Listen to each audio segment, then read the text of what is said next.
Trabalho em escolas e empresas para evitar conflitos.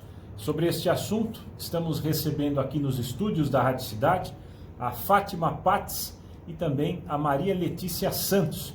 Elas que são mediadoras e facilitadoras de comunicação não violenta. Começando aqui pela Fátima. Fátima, muito bom dia, prazer tê-la aqui na Rádio Cidade. Muito bom dia, muito obrigada pelo convite, estamos muito felizes aqui de estar podendo falar de um tema que para mim é apaixonante e sempre um exercício de autodesenvolvimento e aprendizado. Muito feliz com a participação aqui. Maria Letícia, muito bom dia, prazer tê-la aqui também. Bom dia, eu que agradeço a oportunidade de estar aqui dividindo com vocês todo esse assunto que pra gente é uma vivência diária. Fátima, como é que surgiu aí a comunicação não violenta? Ela é aplicada nas escolas e também nas empresas. Como é que surgiu isso? Bom, a comunicação não violenta ela pode ser aplicada em tudo, em todo relacionamento, convívio que nós temos no nosso dia a dia, na nossa vida.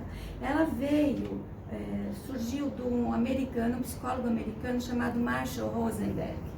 Ele participou dos movimentos dos direitos civis americanos e na trajetória de vida dele ele foi vendo a violência e atuando, buscando formas de resolver isso, né? Ele percebia, ele entendia que as pessoas na verdade por natureza são boas. Mas ele se perguntava, mas por que deixou de ser boa? Por que se afastou desse lugar, né?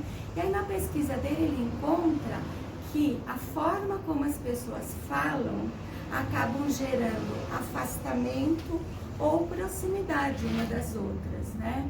E aí nesse sentido ele estruturou isso que a gente chama de comunicação não violenta, e que são 4 passos, né, básicos, de como você observa o mundo em vez de julgar, como você observa seus sentimentos, suas necessidades e como você faz pedidos.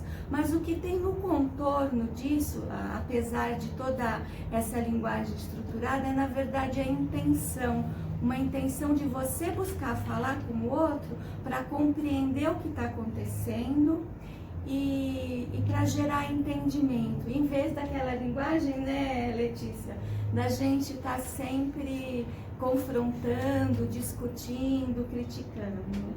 Maria Letícia, a violência gera violência e a não violência também gera, do outro lado, uma amenização dos ânimos, é isso que a Fátima quis dizer, isso, né? Isso mesmo, aproveitando que hoje a gente está no Dia Mundial da Gentileza, né? Coincidência, então, né? Coincidência, eu não acredito em coincidências, acho que foi com um propósito que a gente está aqui e é a partir disso que a gente tem tentado mudar, com passos de formiguinha, semeando aos poucos, essa comunicação não violenta que vem mudando como é que as pessoas têm olhado para as outras, né? Olhando com compaixão, olhando com conexão, olhando com autorrealização. É a isso que a comunicação não violenta se propõe. E aí a gente pode começar a comunicação não violenta nas escolas, desde os pequenos alunos, fazendo uma formação para que eles se tornem compassivos e cheios de entendimento para que uns olhem para os outros. me lembro não, mas eu ouço falar que antigamente em algumas escolas o aluno que era um pouquinho mais sapeca, ele chegava até a ajoelhar no milho e depois, passado um tempo, ele chegava até a levar uma reguada na cabeça. Isso aí era uma comunicação violenta. Exatamente. E não deve ter funcionado muito essa comunicação, ou funcionou talvez. Não sei, olha, eu vou te falar que infelizmente, pessoalmente, eu passei por essa experiência de ajoelhar no milho, né? Mas hoje em dia a gente está vivendo um mundo diferente, uma estrutura familiar diferente, uma complexidade social diferente, né? Eu fui para a escola com 7 anos de idade e muitas pessoas que estão nos ouvindo também. Hoje em dia as crianças vão para a escola muito mais novas. Eu tinha uma família grande, de muitos primos. Hoje em dia as famílias são menores. Então a escola passou a ser um lugar onde as crianças convivem com diferenças de educação, diferenças de visão, né? Diferenças de estrutura familiar, e acaba gerando aquilo que a gente tem ouvido falar muito, que é uma das grandes preocupações presentes nas escolas hoje, que é o bullying. Então a situação está começando a se inverter, né? De que os professores estão tendo que buscar outras alternativas para lidar com essas situações de agressão e de violência que acontecem nas escolas, né? E eu sei de muitas situações que tem alunos que são bons alunos, mas que acabam deixando escolas por não conseguirem conviver entre os seus colegas, entre aspas, né, colegas, por alguma situação de bullying ou alguma situação que ele não consiga administrar, e a direção da escola, os professores também não conseguem administrar aquela situação, e aquele aluno acaba saindo da escola por causa disso. Ele não consegue estudar em função do ambiente social. Atrapalha. Sim, e aí a proposta, Júnior, da comunicação não violenta, se você me permite dizer, ela, como a Fátima já falou, elas são 4 passos, né? Observação, sentimentos, necessidade e pedidos. O que a gente propõe? Ensinar isso para o aluno, ensinar isso nas empresas, ensinar para as pessoas, para que elas consigam levar isso para o dia a dia, né? Então a gente está mostrando para o outro como se comunicar, né? Primeiro, observando e não julgando, fazendo uma distinção do que é observar do que é julgar. Quando a gente julga o outro, o reflexo vem imediatamente. O outro já fica reativo, querendo responder. E quando a gente observa, a gente sente essa diferença. Aí a gente passa para os outros passos, que são necessidades e sentimentos. A gente entende, né, quando a gente está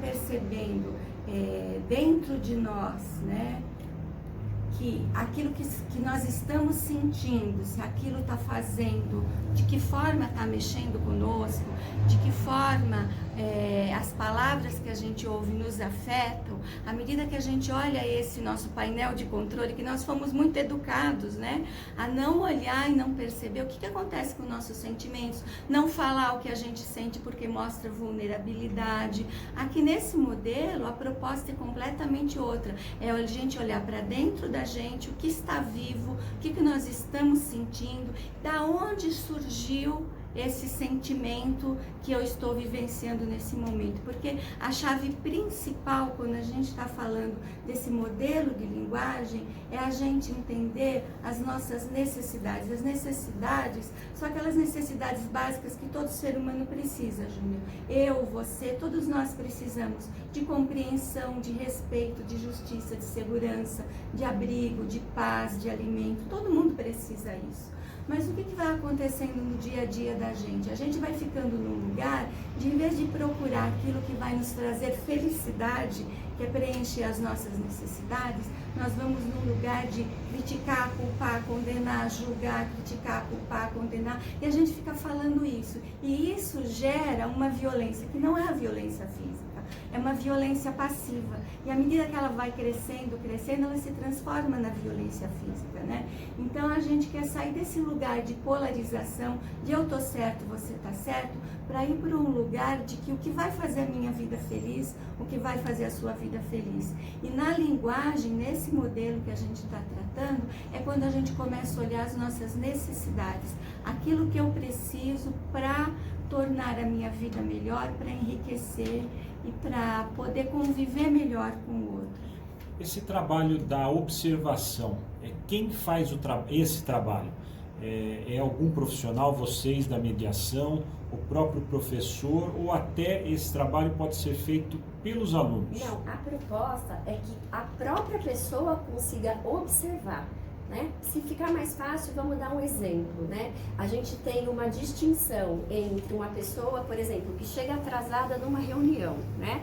O que a pessoa, o outro colega diz? Você está sempre atrasado você está sempre atrasado e você é irresponsável. Isso é um julgamento. Na observação, o que a comunicação não violenta propõe? Que você transforme essa frase em nos nossos últimos 3 encontros, você não chegou na hora combinada. Então, isso é uma observação. Enquanto você diz que o outro está atrasado e é irresponsável... Falar de uma forma diferente. Você está julgando a outra pessoa. Então, esse é o primeiro passo. É a gente deixar de julgar para a gente observar. Depois tem os outros passos que a Fátima colocou, que são as necessidades e os sentimentos. E o último passo da comunicação não violenta são os pedidos. O que a gente vai pedir para enriquecer a nossa vida. E aí ela propõe algumas maneiras de fazer os pedidos. Os pedidos sejam feitos de maneiras positivas, claras, factíveis e negociáveis. E também o Marshall ensina a gente o que é um pedido e o que é uma exigência. Qual a diferença entre um pedido e uma exigência? A diferença é como a gente trata o outro quando ele fala não pra gente. Né? Se a gente continua tratando o outro bem, com respeito, a gente fez um pedido. Se a gente trata o outro mal, virando a cara, começando uma guerra, a gente está fazendo uma exigência. Aprender a ouvir o não. Aprender a ouvir o não. Né? O não é uma simples palavra. Porque não. Assim como nós temos necessidades, o outro também tem necessidade. Né? Então a gente precisa respeitar a necessidade e o sentimento do outro. Júnior, se você me permite, eu gostaria de complementar com 2 conceitos que são muito importantes, básicos para a comunicação não violenta, para quem quer buscar esse caminho, e que nos dias de hoje a gente está falando de escola, a gente fala de empresa, a gente fala da sociedade do mundo que a gente vive, são básicos, que é o conceito da autenticidade e o conceito da empatia.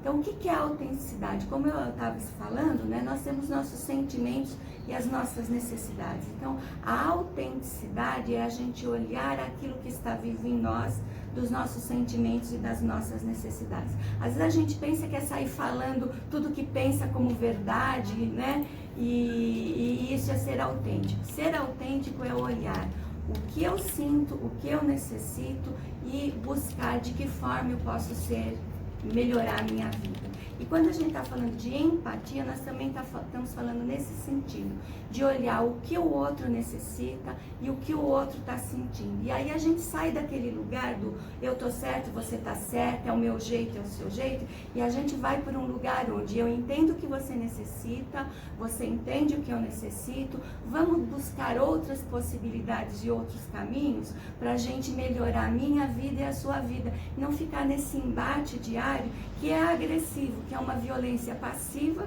que gera uma violência física e não leva ninguém a nada. Quando eu vou olhar o que eu necessito, o que você necessita, nós criamos um campo de possibilidade de melhorar a convivência, que no fim das contas é isso que nós estamos buscando, melhorar a convivência nas escolas, a criança desde cedo na escola aprender de que forma ela pode lidar com aquilo que é diferente, se responsabilizar pelo que ela sente, buscar como resolver aquilo que ela necessita.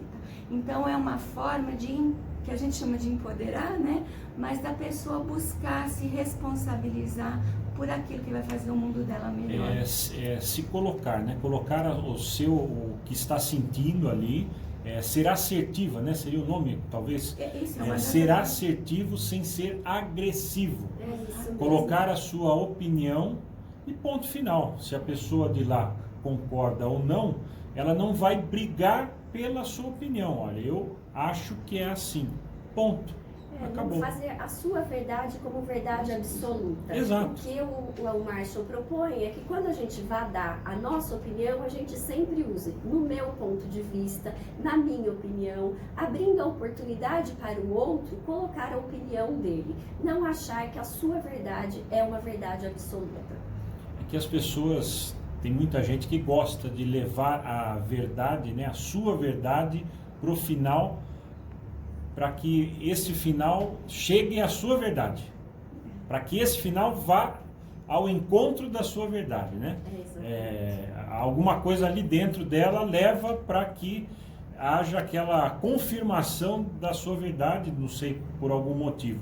Agora, uma outra questão também, você não acha que há uma falta de comunicação, mais até do que a comunicação violenta, não há uma falta de comunicação entre as pessoas? As pessoas estão se comunicando pouco, e quando se comunicam parece que elas não se entendem. Está faltando, na verdade, uma questão que é boa vontade e paciência de ouvir, né? A gente está falando mais e ouvindo menos, e a gente precisa ouvir mais, compreender mais, entender, né? Porque a gente ouve o outro do nosso ponto de vista, assim, do meu jeito, que eu penso que ele está falando não está certo, não bate na minha régua, acabou a conversa. A questão é a gente se abrir para ouvir que tem outras réguas. O que pode ser que tem diferente lá que não tem aqui? O que a pessoa vivenciou lá que eu não vivenciei e que possa complementar o meu aprendizado, né? Um ouvir não para estar certo, mas um ouvir para aprender. É esse o grande desafio que a gente traz quando aborda a comunicação não violenta. A gente chama de escuta empática, né? A gente ouvir o outro sem estar preparado para responder. Porque às vezes a gente não está nem ouvindo o que a outra pessoa está falando e já está com uma resposta pronta. Às vezes a pessoa está contando uma história e a gente tem uma história melhor ou pior para contar. Às vezes o que a pessoa necessita é apenas ser ouvido, sem comparações, sem julgamentos e até sem aconselhar. Porque nós temos a mania de aconselhar os outros. E às vezes a pessoa só necessita ser ouvida. E na maioria das vezes, aconselhar de uma coisa que a gente não sabe. Com certeza, com certeza. Esse mesmo trabalho aplicado às empresas, qual a diferença? O conceito é basicamente o mesmo, né? Nas empresas, as pessoas também estão com déficit de comunicação, né? A gente costuma ouvir as pessoas falarem assim, não, aqui na minha empresa não tem conflito, não tem conflito, não tem conflito. Na verdade, em todo lugar existe diferença de opiniões. Somos 7 bilhões de pessoas diferentes. Então é impossível duas pessoas pensarem iguais. Toda vez que eu externo minha opinião e ela é diferente da sua, aí vem a forma como eu vou ouvir e aceitar essa diferença. E de que forma a gente pode construir uma coisa melhor. Quando nas empresas as pessoas não têm um ambiente de confiança, que elas possam falar como elas sentem, que elas possam expressar de forma criativa a sua opinião, a sua visão, acaba gerando uma perda de qualidade, as pessoas acabam se omitindo, sendo passivas e de uma certa forma a produtividade acaba caindo, né? Então a nossa proposta quando a gente fala desse modelo nas empresas é criar uma estrutura que dê espaço para as pessoas lidarem com as diferenças de forma construtiva e a partir daí criar um ambiente de melhores decisões, de melhores aprendizados, que você possa implantar projetos de uma forma mais segura, com melhores resultados e com uma melhor satisfação para todos. Que o ambiente de trabalho seja um lugar que você se sinta bem, porque a maior parte do nosso dia a gente passa trabalhando mesmo, né? Então é bom que esse lugar seja um lugar de convívio, né? Da mesma forma, nossa proposta também é preparar as pessoas para falarem de uma forma mais autêntica, a partir do que elas necessitam, de como elas estão vendo essas diferenças e preparar os gestores para lidar com essas diferenças, para que as diferenças sejam um espaço de aprendizado. E como o trabalho de vocês ele é buscado tanto pelas empresas quanto pelas escolas? Como é que surge aí na cabeça dos gestores, tanto das empresas quanto das escolas, a necessidade de buscar o trabalho de vocês? Na verdade, o que a gente tem sentido é que muitas escolas e empresas também, elas não estão esperando o conflito acontecer. A gente está começando a fazer um trabalho preventivo, lembrando que em todos os lugares tem conflitos, né? Então, como trabalho preventivo, a gente leva palestras sobre comunicação não violenta e também formação de líderes e mediadores dentro da própria escola e da própria empresa, né? Para que dentro da escola e dentro da empresa as próprias pessoas consigam gerir os conflitos, né? Não tendo que levar para um nível de conflito maior em que as pessoas não consigam nem se olhar, nem se comunicar mais. Então a gente faz o trabalho preventivo e também, se for o caso, já faz o trabalho de remediar também. E qual é o nome que se dá quando alguém vai procurar vocês? Olha, eu quero uma consultoria de comunicação não violenta. É esse o nome que se dá? Normalmente as pessoas pedem um trabalho para facilitar diálogos e convivências ou um trabalho para apoiar a mediação de situações que estão conflituosas. E quais os conflitos mais comuns dentro das empresas? Quais são os que aparecem dentro da experiência de vocês? Bom, hoje em dia todas as empresas, para se sustentar, ela tem que desenvolver projetos de mudança. Então, normalmente em projetos de mudança surgem conflitos, porque tem aquela dificuldade de você sair daquilo que você está habituado para uma coisa nova, né? Tem as emoções todas de medo, de insegurança, tem aquele que quer fazer do seu jeito, porque vai dar certo do seu jeito, porque vai ganhar um poder aqui, tem aquele que vai entender que está perdendo poder ali, né? A questão do poder é um desafio dentro das empresas, né? E também tem as questões de tomada de decisão, de resolução de problema, que as pessoas precisam olhar abertamente as diferenças. Tem sempre aquele que fica fixo na sua opinião, tá certa e pronto. Então o desafio é quebrar essa rigidez do eu tô certo e você tá errado. Estamos ouvindo a Fátima Patz e a Maria Letícia Santos, elas que são mediadoras e facilitadoras da comunicação não violenta. O tempo nosso já chegou ao final, poderíamos conversar aí muito mais tempo, um assunto interessantíssimo nesse Dia da Gentileza. Olha que coincidência, hein? Queria agradecer a participação de vocês, muito obrigado, parabéns pelo trabalho, e eu queria que vocês pudessem deixar um contato ou talvez algum canal de comunicação do nosso ouvinte com vocês, para que eles possam conhecer mais sobre esse trabalho da comunicação não violenta. E se alguma coisa eu não tenha perguntado, fiquem à vontade para colocar aí neste encerramento. A gente gostaria de agradecer a oportunidade, Júnior, de estar aqui dividindo com vocês, tá? Sobre esse assunto que é tão rico, como você falou, e tão extenso, que acho que em pouco tempo a gente não consegue explanar, né? Eu queria deixar uma frase do Marshall Rosenberg, que foi quem compilou esse assunto, que ele sempre fala para a gente ver que acusações, julgamentos e críticas são necessidades que não são atendidas. Então, para a gente olhar para isso como se a outra pessoa estivesse pedindo socorro, para que ela tivesse conexão com o próximo e conseguisse fazer que as suas necessidades sejam atendidas. Simples assim. Simples assim. Ele diz que para ele essa comunicação é a linguagem da compaixão, e é isso que a gente convida no Dia da Gentileza, né? A gente olhar para nós mesmos, para o ser humano que está em nós, porque às vezes a gente também nos agredimos a nós mesmos, né? E olhar o ser humano que está na nossa frente e juntos, né, criar um mundo melhor com uma busca de compreensão, de aprendizado, de enriquecimento. E quem sabe isso vai se propagando e a gente faz uma sociedade melhor também.